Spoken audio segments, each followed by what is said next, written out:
অন্যদের সাথে আমার ভালোবাসার তুলনা কইরো না। আমি তোমাকে সত্যিই ভালোবেসেছি, তবে ধরতে পারিনি তোমার ভালোবাসায় ছিল ছলনা। আমাকে কাঁদিয়ে কাপনের কাপড় ছাড়াই করেছো দাফন, এখন অন্য কাউকে করবা আপন। কি ভাবছ সুখী হবা? কখনোই না। তোমার হৃদয় ভাঙার অভিনয়টা ছিল ভয়ঙ্কর। লোকে বলে প্রেম ভালোবাসা হারাম, সেইখানে অভিশাপ দেওয়াটা হাস্যকর। তাহলে শোনো, আমার এই মনটা শুধু তোমার মনের প্রেমে পড়েছিল, দেহের না। সৃষ্টিকর্তাকে সাক্ষী রেখে দুইজন সারা জীবন একসাথে থাকবো, এমনটা ছিল শর্ত।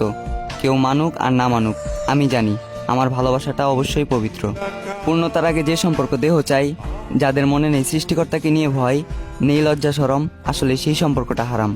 তুমি আমার মন নিয়ে খেলা করেছ, কথা দিয়ে কথা ভঙ্গ করে করেছো পাপ, আর পাপ কিন্তু ছাড় দেয় না নিজের বাপ। তুমি কখনোই সুখী হতে পারবা না, আমি তোমাকে দিলাম অভিশাপ। সময়ের খেলায় হয়তো তুমি এখন ভালো আছো, তবে তোমার এই ভালো থাকাটা ক্ষণস্থায়ী, চিরস্থায়ী নয়। মনে রেখো, মাটির তলে গিয়ে নয়, পাপের কর্মফল কিন্তু পৃথিবীতেই ভোগ করতে হয়।